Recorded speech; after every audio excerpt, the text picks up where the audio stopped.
우리 증시 이번 주는 그야말로 퐁당퐁당을 제대로 보여주고 있습니다. 하루는 오르고 하루는 내리면서 좀처럼 예측이 어려운 시장이 되고 있습니다. 네, 그렇습니다. 특히 메이저 수급 주체가 양시장에서 모두 순매도하면서 시장에 충격을 더 키운 듯합니다. 이럴 때 시장을 어떻게 바라보면 될지 주요 이슈와 함께 짚어보도록 하겠습니다.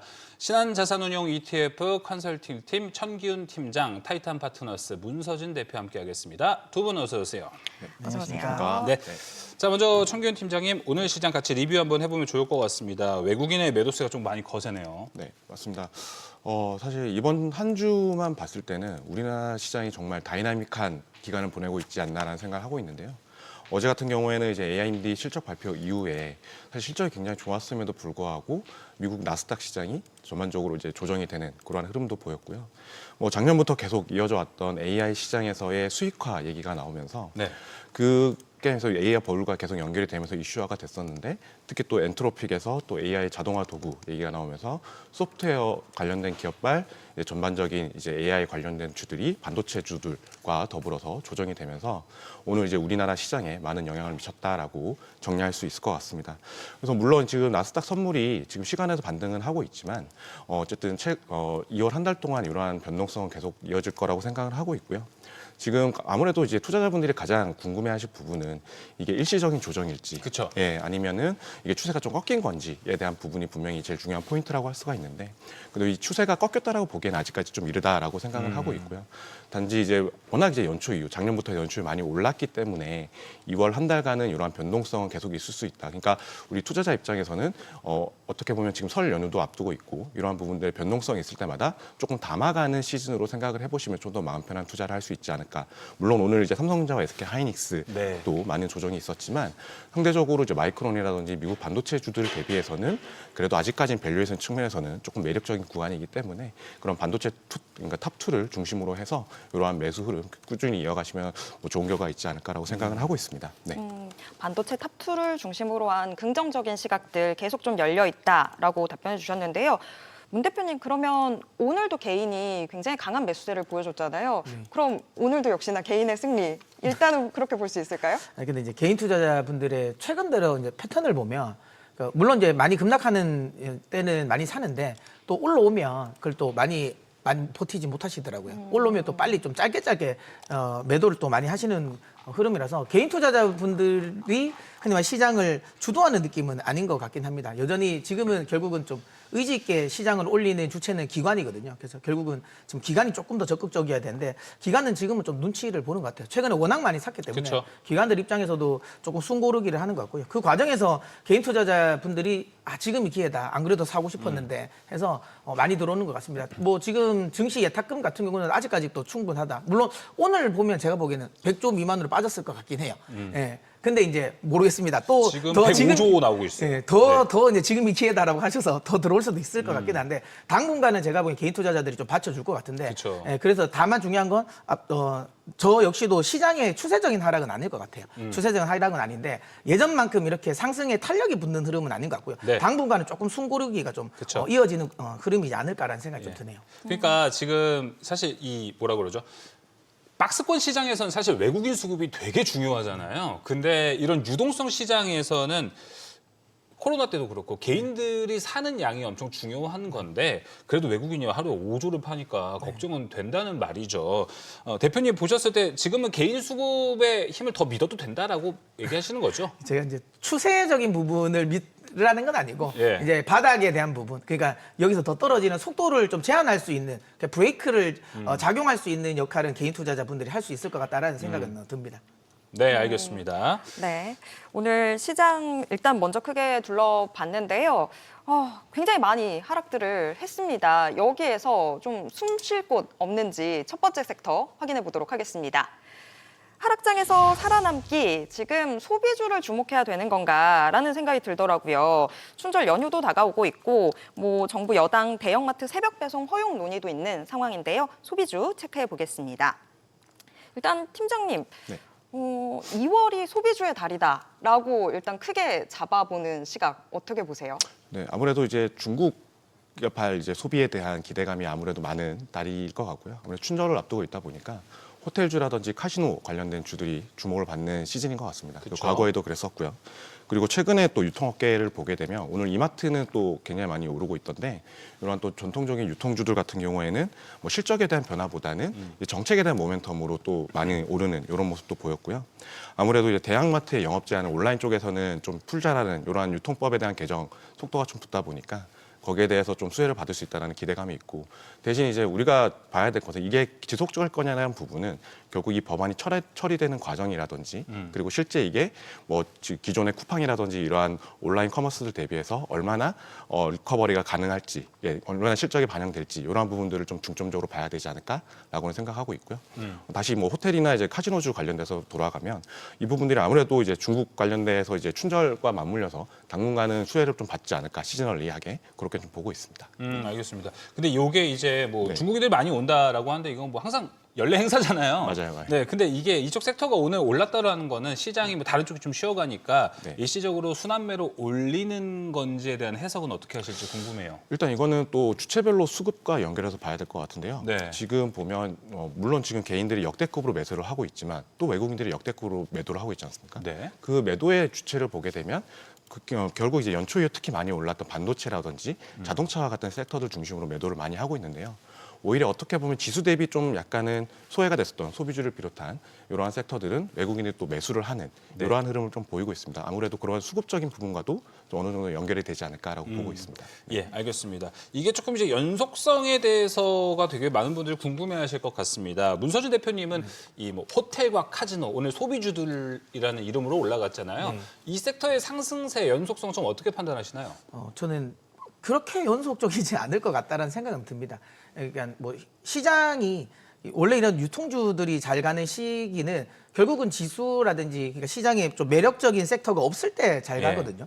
근데 지금 시장은 물론 뭐 오늘은 반도체라든지 이런 종목들이 떨어졌지만 여전히 시장에는 좀 반짝반짝하는 섹터들이 많습니다. 굳이 유통주를 매수를 할 이유가 있나라는 생각을 하고, 그쵸. 예, 그리고 또 중요한 건 그래도 뭐 사람들이 이제 성격상 그러니까 뭐 난 성장주만 하는 거는 또 아니다. 나는 조금 이제 보수적인 투자자라고 하더라도 대안이 되는 게 지금 은행이라든지 금융주라는 게 있잖아요. 그래서 굳이 유통주를 할 이유는 없지 않을까라는 생각을 하고 중국인들이 들어온다고 해서 계속 호텔 좋다고 했는데 보면 호텔 주가들 보면 아시겠지만 중국인이 많이 들어도 그렇게까지 영향을 많이 안 미치더라고요. 그다음에 카지노 같은 경우도 그렇게까지 업황에 대한 기대치가 그렇게 높지는 않는다라는 점을 생각한다면 말 그대로 그냥 지금 현재 반도체라든지 이런 성장주들의 공백을 메우는 정도의 저는 네. 흐름이 나오지 않을까라는 생각을 하고요. 장기적인 흐름은 조금 더 저는 생각을 해봐야 될 것 같아요. 대표님 호텔 주가 좋지 않나요? 롯데관광개발도 신고가 라인에 있고 롯데관광개발 서부TN도 예, 그거 전부 서부TN도 다 말고 이제 QSPNL도 있죠. 예, 개발 관련 부분으로 올라간 거지 그 호텔 사업부로 올라간 느낌은 아니지 않습니까? 아, 그러면은 이게 롯데관광개발이 사실 좋은 게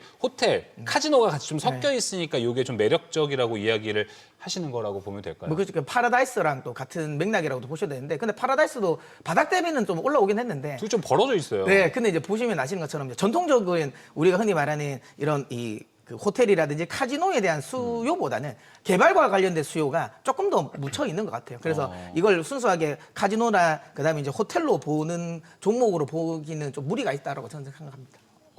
네, 알겠습니다. 개발하고 조금 더 밀접하게 키워드를 네. 잡아야 된다. 이렇게 정리를 해볼 수 네. 있는 거죠.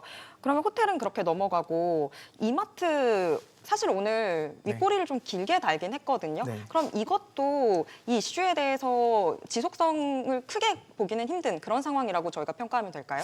그래도 어쨌든 정책적인 부분이 좀 완화가 되는 거는 긍정적이라고 생각합니다. 만약 이마트 주가 자체가 뭐 고점에서 위치해 있는 상태였다면 제가 보기엔 좀 단발성 재료라고 생각이 드는데 이마트의 전체적인 주가 자체를 본다면 충분히 제가 보기엔 좀 저가 매수 특히 순환매적으로 매수가 들어올 만한 구간은 맞는 것 같아요. 거기에 이제 정책적인 긍정적인 모멘텀이 나왔기 때문에 충분히 이제 반등을 할 수 있는 흐름이라고 생각은 드는데 이게 우리가 또 곰곰이 생각해봐야 될 거. 물론 정책적인 부분 새벽 배송을 열어주겠다라고는 하는데 우리가 생각해 볼 때 실제로 이게 새벽 배송이 열릴 때 우리가 쿠팡 새벽 배송을 안 쓰고 이마트 새벽 배송 할까라는 고민을 좀 해봐야 되거든요. 조금 시간이 걸리긴 하죠. 네. 그러니까 이 부분을 잘 해야 된다. 그리고 새벽 배송이 많은 분들이 생각하기에 우리가 새벽 배송을 쓰는 이유가 쿠팡을 새벽 배송 쓰는 이유가 새벽에 오니까 쓰는 것도 있지만 중요한 건 쿠팡은 배송비가 없잖아요. 네. 그리고 1,000원이든 900원이든 무료로 배송해 준단 말이에요. 와우 해야 됩니다. 예, 그러니까. 근데 이게 만약에 이마트가 이렇게 했을 때 거기에 대한 흔히 말하는 쿠팡처럼 한 몇 조 원 정도의 손해를 감수를 얼마나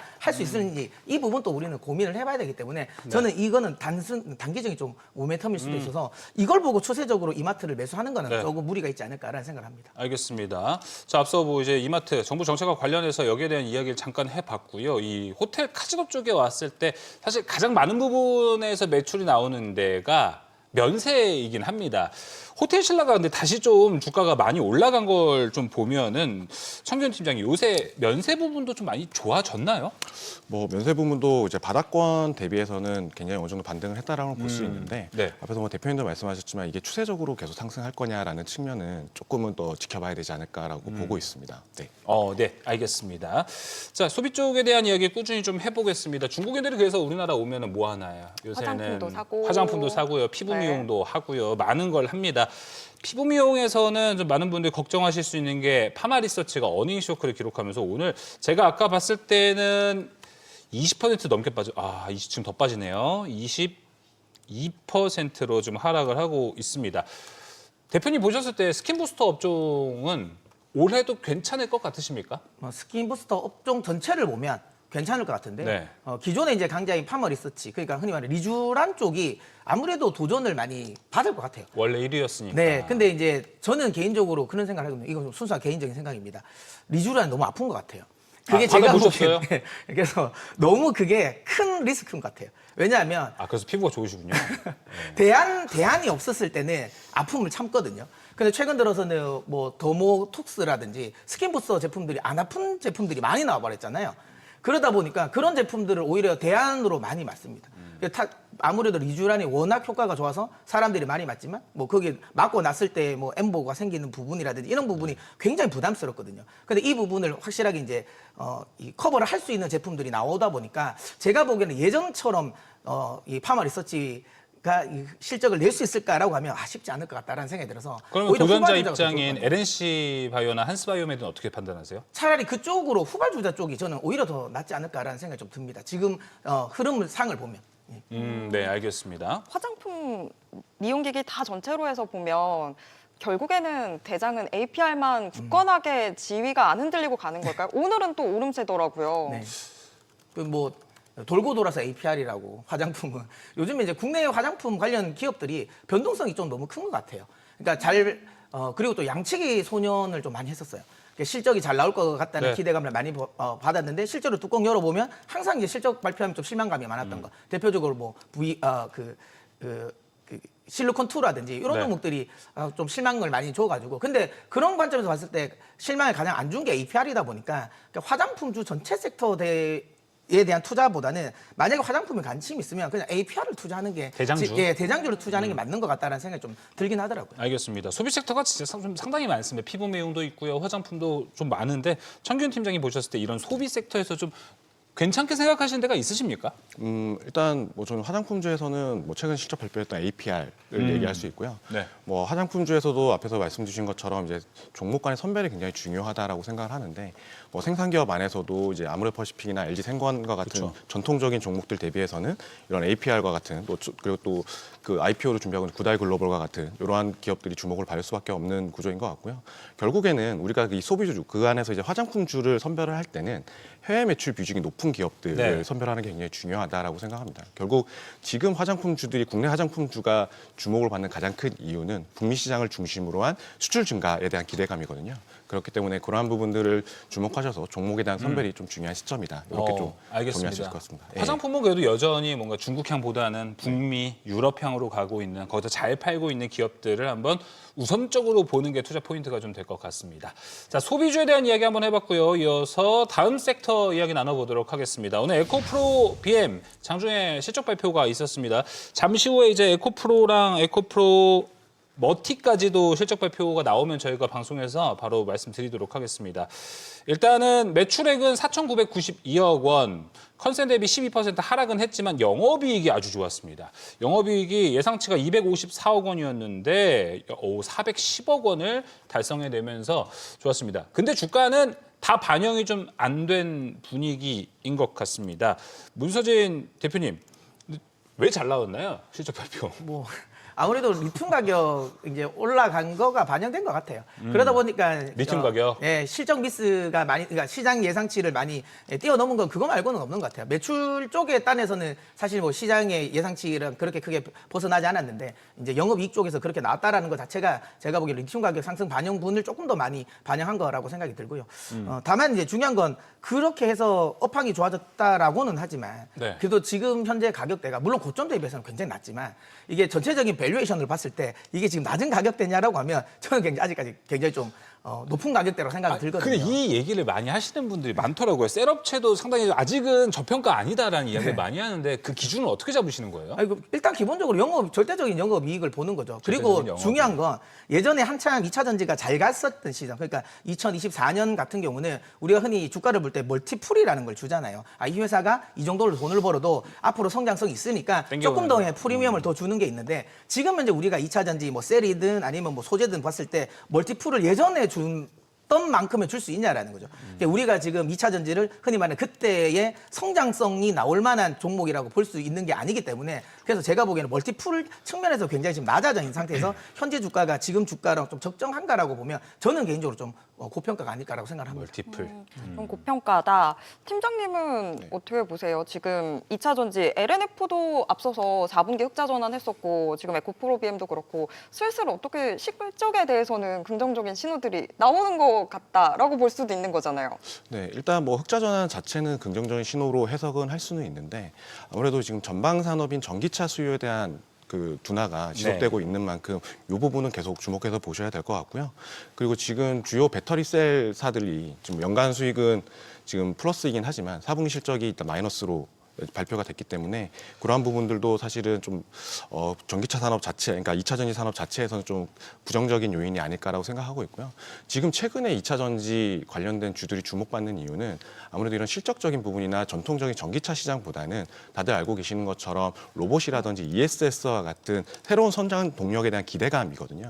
어떻게 보면 지금 실적보다는 기대감이 좀 앞서 있는 시장이다 보니까 물론 이제 그 데이터 센터용에 대한 수출에 대한 기대감이 있긴 하지 북미 쪽에 이제 기대감이 있긴 하지만 그래도 아직까지는 실적에 대한 확인이 좀 들어가면서 주가에 대한 그 흐름을 좀 보시는 게 중요하지 않을까라고 생각을 하고 있습니다. 그래서 아마도 지금은 좀 저평가되어 있는 구간이라고 하기에는 좀 이르지 않을까. 예, 그런 부분이 좀 없지 않아 있고요. 그러면 투심을 살리기에는 아직은 역부족이라고 생각하십니까? 아니면 차근차근 이제 좀 좋아 보이는데라고 좀 긍정적으로 보시는 포인트도 있으십니까? 투심은 이미 뭐 시장에 대한 기대감 자체가 앞에서 말씀드렸던 로봇이, 그러니까 지금 특히 CES 이후에 피지컬 AI 이후에 휴머노이드 로봇 네. 얘기하면서 거기에서 전고체 배터리와 같은 이제 차세대 배터리에 대한 수요가 올라갈 거다라는 측면에서 뭐 삼성 SDI라든지 관련되어 있는 뭐 전고체 배터리 관련된 기업들이 주목을 받았었는데요. 네. 그런 측면에서는 지금 시장에 대한 기대감은 어느 정도 받고 있지만 제가 말씀드린 것처럼 이제 이러한 실적에 대한 반영이 되기까지는 조금은 그 단기적인 변동성은 계속되지 않을까라고 생각을 하고 있습니다. 알겠습니다. 자, ESS라는 공통분모 안에서 2차 전지를 보면 이제 셀도 괜찮고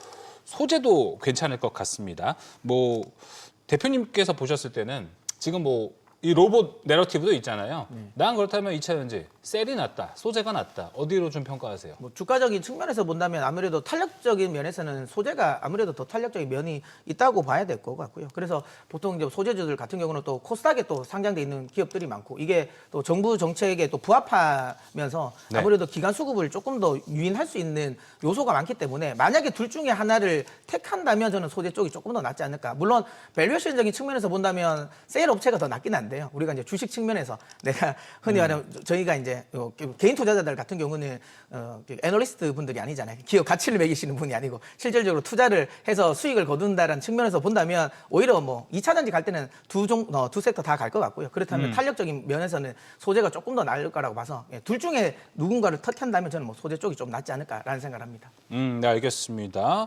팀장님 생각은? 어떠세요? 셀 소재 나눠보면. 셀하고 소재로 나눠서 봤을 때는 뭐 주가 탄력성은 아무래도 소재 쪽이 좀 더 있다라고 보고 있고요.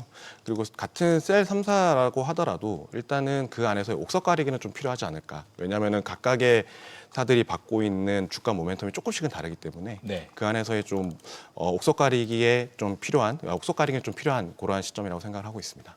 네, 알겠습니다. 이 부분까지 살펴봤고요. 코스닥 투심 자체는 좀 어떻게 평가를 하십니까? 대표님, 왜냐하면 이제 2차 전지도 그렇고 오늘 그냥 다 소식 다 좋았다고 볼 수는 없잖아요. 네. 그러다 보니 코스닥 투심도 좀 악화된 상태 아니면 오늘 같은 날 좀 기회라고 보시나요? 뭐 일단 기회는 맞는 것 같은데요. 이게 이번에 단계적으로 다시 딱 올라오는 거. 그냥 우리가 흔히 말하는 하루하루의 등락은 저는 계속 있을 것 같아요. 그래서 네. 우리가 추세가 다시 예전처럼 상방으로 올라왔다라는 걸 확인하려면 아직은 시간이 조금 더 필요할 것 같습니다. 저는 개인적으로 그 타이밍은 기본적으로 케빈 워시가 청문회를 해서 그 청문회에서 어떤 발언을 특히 저는 좀 시장이 조금 긍정적인 발언을 해주는 시점에 저는 그 흐름이 다시 바뀔 거라 보고요. 그 전까지는 제가 보기엔 조금 더 변동성이 있을 것 같다는 생각이 듭니다. 네, 알겠습니다. 자, 에코프로도 실적 발표를 해냈습니다. 분기 실적 발표인데요. 일단은 매출액 그리고 영업이익 살펴보겠습니다. 맨 끝에 있는 4분기인데요. 7,336억 원 매출액이고 현재 영업이익은 662억 원 나왔습니다.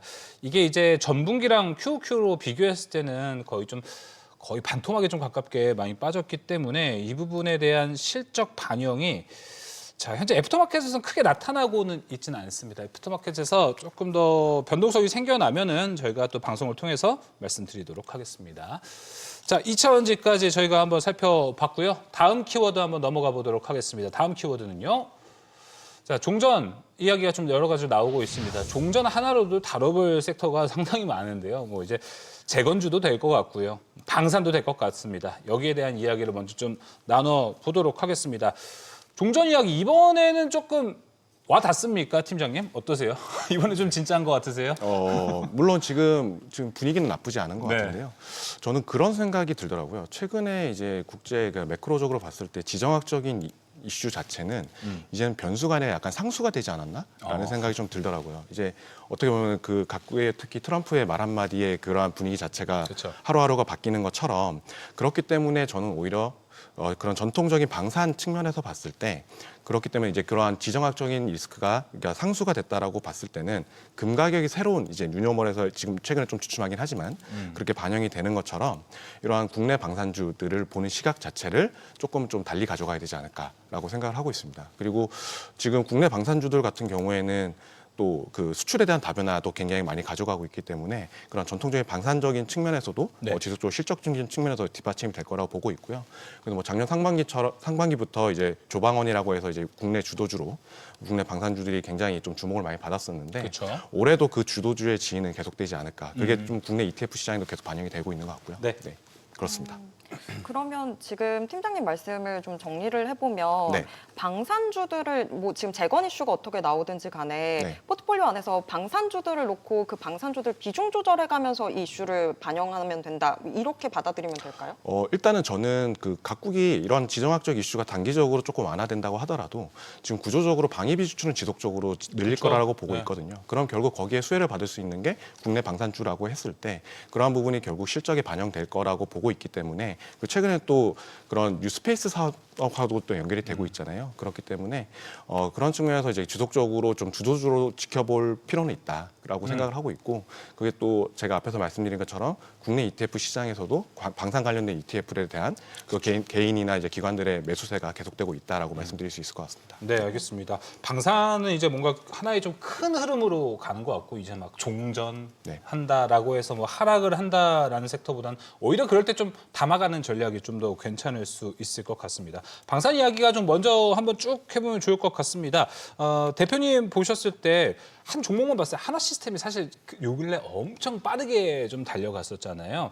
지금 하나 시스템은 최근 고점까지 어느 정도 밸류를 다 받았다고 보십니까? 아직도 괜찮다고 보십니까? 일단 방산만 놓고 보면 밸류는 다 받은 게 맞는데 지금 하나시스템이 최근에 많이 급등했던 이유는 우주항공 쪽을 붙여 본 그쵸. 거 아니겠습니까? 그리고 조금 더 먼 미래로 보면 사실 우주 데이터 센터 관련해서도 수혜가 될 수 있는 업종이다 보니까 그런 것들이 제가 보기에는 하나 시스템의 추가적인 밸류에이션, 그러니까 멀티플을 높이는 요인이라고 저는 생각이 듭니다. 그래서 네. 하나 시스템 물론 뭐 밸류에이션 보고 들어가면 지금 접근하기는 힘든 구간이긴 한데요. 조정을 주면 저는 하나 시스템은 여전히 긍정적인. 오. 왜냐면 시장에서 계속 우주항공 이야기는 계속 나올 것 같고요. 방산 관련 이야기 계속 나올 것 같습니다. 네. 조선 관련 이야기도 계속 나올 것 같고요. 이 세 가지 모두의 교집합이 있는 이제 종목인 만큼 하나 시스템 계속 긍정적으로 봐도 되지 않을까. 다만 이제 항상 말씀드린 너무 많이 오른 게 그쵸. 부담스러운데 그렇다면 이런 조정, 그러니까 하나 시스템의 문제로 인한 조정이 아니라 지수가 조정을 줘서 함께 조정 주는 이 흐름은 저는 매수의 타이밍이 맞다라고 생각합니다.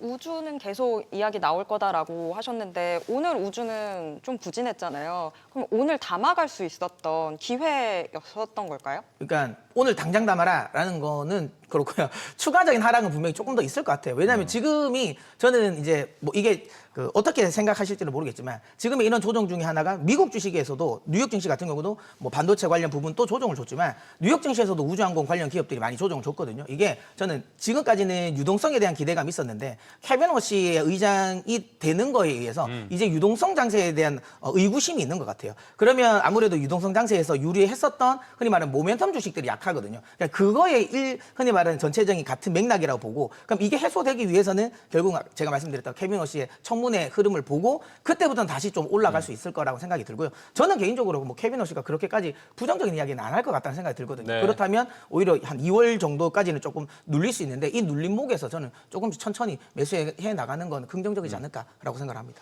네, 우주항공 여전히 또 핫하기 때문에 막 급하게는 아니고요. 천천히 좀 이제 빠진다면은 담아가는 찬스를 노려보면 좋을 것 같습니다. 그렇다면 팀장님 보셨을 때 이제 방산도 그렇고 우주항공도 사실 수많은 종목들이 있어가지고 ETF 접근도 사실 저는 되게 괜찮게 보고 있습니다. 네. 근데 자산운용 쪽에서 봤을 때 방산이라든지 우주항공 ETF를 만들 때 네. 어떤 포인트를 가장 중요하게 봐요?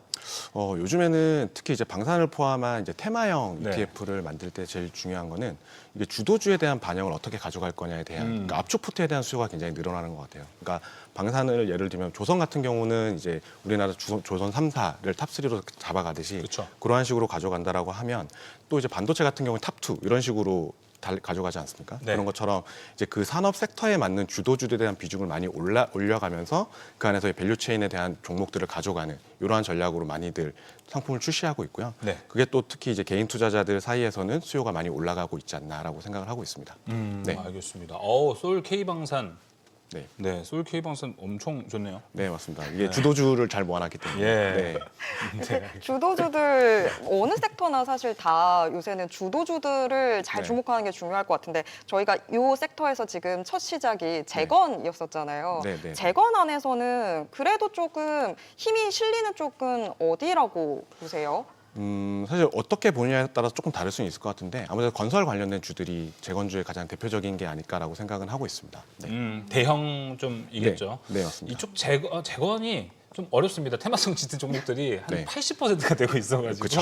예, 좀 이제 투자 판단이 어렵긴 한데 대표님 보셨을 때 이쪽 sek터 재건에서 보면은 네. 뭐 데모 이런 종목들 테마성이 짙은 종목도 네. 있고 대형 건설기계 뭐 현대에버다임, 현대건설기계 이런 종목도 있습니다. 두 가지 중에 선택을 한다면 어디를 선택할까? 아니면 세 번째 안도 있습니다.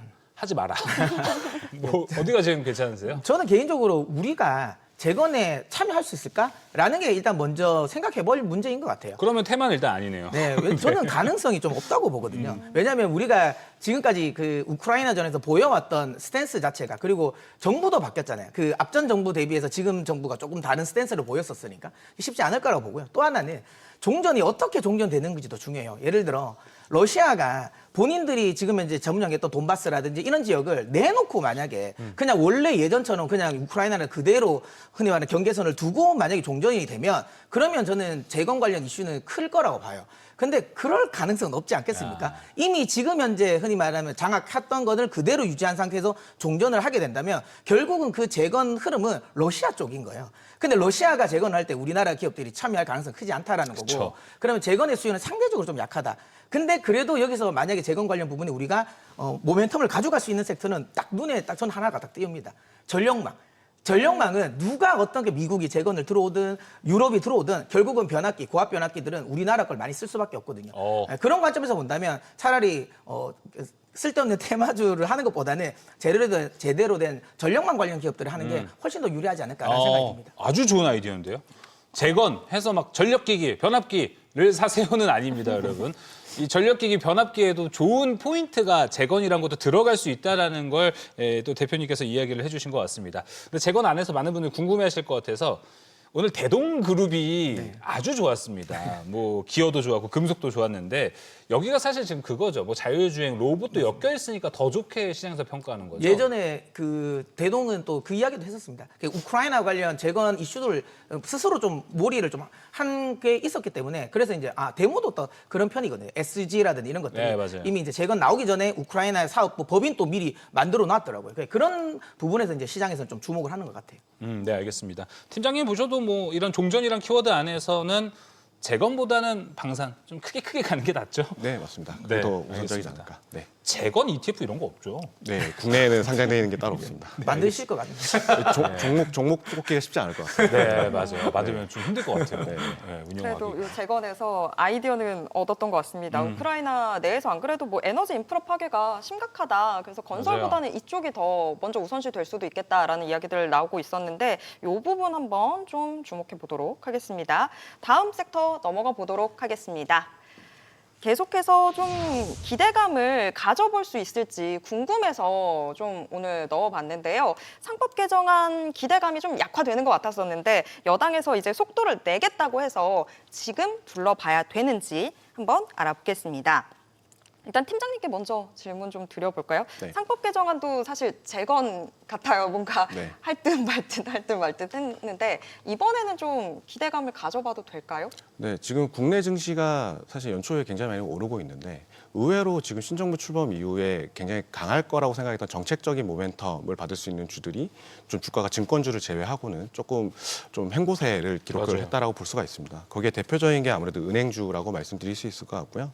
뭐 아무래도 지금 은행주가 가장 주목을 받는 또 금융주주사들이 주목을 받는 가장 큰 이유 중에 하나는 결국 그 상법 개정을 통해서 배당소득 분리과세에 대해서 그런 고배당주라는 카테고리 안에 금융주주사를 포함한 지주사들이 들어가게 되면 거기에 대해서 이제 주저하는 정책이 강화되면서 주가에 반영되겠다라는 요 플로우인데 그게 결국 이제 상법 개정과 맞물려서 어느 정도는 주가의 키 맞추기가 이루어지지 않을까라고 보고 있고요. 지금 그래서 최근에 이렇게 국내 ETF 시장에서의 수급 흐름에서 봤을 때도 최근에 뭐 연초에 많이 그 금융주주사나 이런 쪽에서 매도가 많이 일어났다가 최근에 다시 또 매수가 붙는 이러한 흐름을 좀 보이고 있다라고 볼 수가 있을 것 같습니다. 네. 알겠습니다. 상법 개정에 대해서 대표님 생각은 어떠세요? 이게 뭐 지금 일각에서 뭐 약발이 좀 떨어졌다라는 이야기도 있기는 한데 일단 뭐 여기에 대해서 정부가 엄청 강하게 드라이브를 거니까 뭐 시행은 할 수 있습니다. 그런데 시장에 아무리 유동성이 많다고 해도 지금 로봇 좋죠, 우주 좋죠, 반도체 좋죠, 옵션들이 많아요. 근데 이쪽으로 자금이 들어갈까에 대한 생각은 좀 하더라도 자금이 안 들어오면 주가는 안 올라가는 거잖아요. 그렇죠. 그러니까 작년까지 지주사 관련 모멘텀은 저는 어느 정도 다 받은 것 같아요. 정부 관련 기대감으로 그래서 많이 올랐던 거 부분이고 그다음에 한동안 이제 그러니까 이 4분기부터 이제 지지부진했던 이유는 뭐 이제는 시장에서 이게 된다고 하더라도 오히려 시장에서는 재료 노출로 인식될 가능성은 좀 높아 보입니다. 다만 지주사 내에서도 흔히 말하는 자회사들이 실적을 잘 내는 지주사들 있지 않습니까? 그쵸. 그런 지주사들은 제가 보기엔 좀 선별적으로 움직일 것 같고요. 단순히 그냥 이런 상법 개정안에 대한 모멘텀으로 올라왔었던 지주사들은 저는 오히려 좀 여전히 지지부진하지 않을까라는 생각을 합니다. 알겠습니다. 팀장님 보셨을 때는 지주사 뭐 상법 개정과 관련해서 금융주들을 가장 많이 퍼스트 옵션으로 사람들이 보잖아요. 맞아요. 예. 근데 여기가 요새는 이 상법 개정이라는 모멘텀보다는 본업 좋아서 실적이 더 그 주가도 잘 올라가고 있는 추세잖아요. 맞습니다. 그러다 보니까 이걸 플러스 알파로 받아갈까에 대해서는 어떻게 좀 생각을 하세요? 말씀 주신 것처럼 최근에 또 금융주들이 많이 올랐던 게 실적 자체가 워낙 또 좋았기 맞아요. 때문에 네. 그게 주가에 또 반영된 면이 없지 않아 있는데요. 그래서 저는 그래도 지금 정책적인 부분에 있어서 어느 정도 이제 저희가 이제 배당소득 분리과세 측면에서 봤을 때 거기에 그 카테고리 안에 들어가는 종목에 이제 들어가게 된다라면 그러한 종목들을 중심으로 해서는 어느 정도 주가에 추가적인 모멘텀을 받아갈 수 있다라고 생각을 하고 있습니다. 네.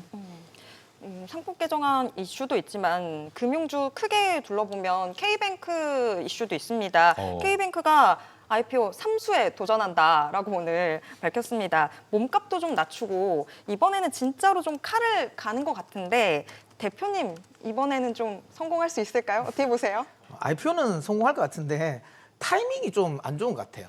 그러니까 크립토 시장이 굉장히 괜찮았으면 제가 보기엔 좀 프리미엄을 많이 받아갔을 것 같아요. 아, 크립토 영향 많이 받나요? 뭐 아무래도 그러니까 업비트와 관계가 있다 보니까 아하. 예, 그러다 보니까 조금 더 이제 크립토 영향을 좀 더 많이 받았으면 조금 더 그리고 훨씬 더 업비트랑의 관계가 예전보다는 조금 약화되지 않았나요? 약화되긴 했지만 아까도 말씀드린 주식이라는 게 어쨌든 모멘텀 자체가 있으니까 만약에 크립토 쪽이 시장이 확실하게 좋았다면 조금 더 모멘텀을 받았을 것 같은데 이제 아무래도 요즘 크립토 시장 자체가 좀 지지부진하다 보니까 그 모멘텀을 못 받는 거고 그다음에 말씀드린 것처럼 K뱅크가 이제 시중에서 그렇게까지 시장이 집중하는 섹터는 아니긴 하거든요. 그러다 보니까 이게 뭐 물론 그 카카오뱅크를 보시면 아실 것 같아요. 카카오뱅크가 처음에는 굉장히 괜찮았지만 실질적으로 주가는 그렇게 많이 안 나오는 것처럼 뭐 저는 주변에도 K뱅크를 그렇게까지 많이 쓰는 건 사실 못 봤거든요. 대부분 K뱅크 쓰시는 분들은 대부분 업비트 하시는 분들. 코인 가기 전에 관문이잖아요. 네, 그러다 보니까 네. 그거 말고는 여전히 제가 보기에는 은행 본업에 대한 부분은 조금 약하지 않을까라는 생각을 합니다. 그래서 물론 뭐 IPO는 어쨌든 기간 수급이나 이런 것들 때문에 들어오긴 할 것 같은데요. 상장되고 나서의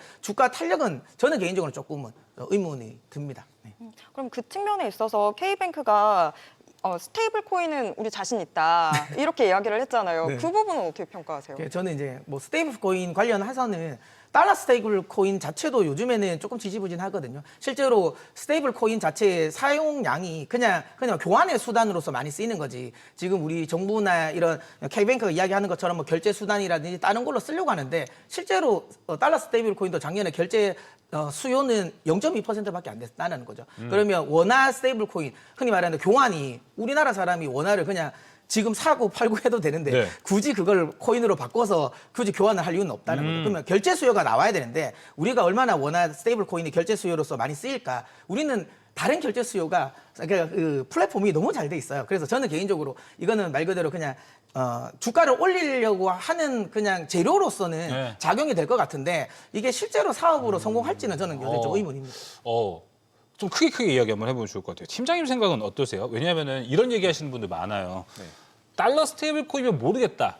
또 원화 스테이블 코인이 뭐 되겠냐라는 이야기를 하시는 분들이 많습니다. 여기에 대한 사업성의 생각 어떻게 하세요? 물론 그 통화적인 측면에서는 당연히 그 달러 스테이블 코인에 대한 그런 그 부분은 당연히 주도로 가져갈 것 같고요. 대신 지금 제가 국내 스테이블 코인 시장을 보게 되면 뭔가 그 업계에 계신 분들도 그렇고 하나가 뭔가 이제 정치도 되게 뭔가 펜딩돼 있다라는 느낌을 되게 많이 받더라고요. 그러니까 뭔가 하겠다라고 하는데 언제 어떻게 하겠다라는 이런 부분들이 조금은 좀 펜딩돼 있는 부분이 없지 않아 있어서 어떻게가 어렵죠 지금. 네, 맞습니다. 결국 이제 중요한 건 어떻게인데 그 부분은 조금 더 지켜봐야 되지 않을까라고 생각을 하고 있습니다. 알겠습니다. 앞서 K뱅크가 스테이블 코인에 자신 있다 이렇게 얘기했는데 여기 포지션을 대표님 어디로 잡아야 돼요? 여기가 민간 주도입니까? 은행으로 봐야 됩니까? 그러니까 저도 좀 애매하긴 합니다. 그래서 투자자들 입장에서도 혼란스러울 것 같아요. 근데 오히려 좋겠네요, 근데. 네, 그래서 제 생각은 그때 그냥 테마를 탈 것 같아요. 만약에 뭐 원화 스테이블 코인 관련 종목이 오르면 뭐 지금 카카오뱅크가 오르는 것처럼 그런 쪽으로 같이 좀 타는 것 같고요.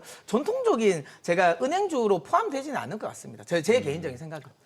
네, 그렇습니다. 일단 뱅크라는 이름은 달기는 했지만, 네, 그렇습니다. 일단 그리고 또 여기가 이제 상장을 앞두고 있는데 과연 이번 상장 절차는 어떻게 좀 잘 가져갈 수 있을지 포인트도 좀 중요할 것 같습니다. 자, 그럼 좀 총칭을 해서 금융주와 지주사들 현재 투자 매력도 청균 팀장님은 현재 어떻게 좀 생각을 하십니까? 물론 지금 4분기 이후에 조금 주가가 지지부진하게 있긴 하지만 지금 뭐 개인적인 뭐 예탁금이라든지 이러한 부분들 그리고 또 섹터 간의 긍정적인 순환매 측면에서 봤을 때는 어느 정도 매수세를 가져가는 것도 충분히 유효한 투자 전략이라고 생각은 하고 있고요. 네. 어떻게 보면 지금 특히 또 연초 이후에 어느 정도 다른 섹터에 대비해서는 좀 소외를 받았던 게 없지 않아 있었기 때문에 조금은 긍정적으로 보실 필요는 있다고 생각합니다. 네, 알겠습니다. 자, 금융주와 지주사 이야기까지 함께 나눠보면서 오늘 증시인사이트 이야기는 여기서 마무리해 보도록 하겠습니다. 청기훈 팀장, 문서준 대표와 함께했습니다. 오늘 말씀 고맙습니다.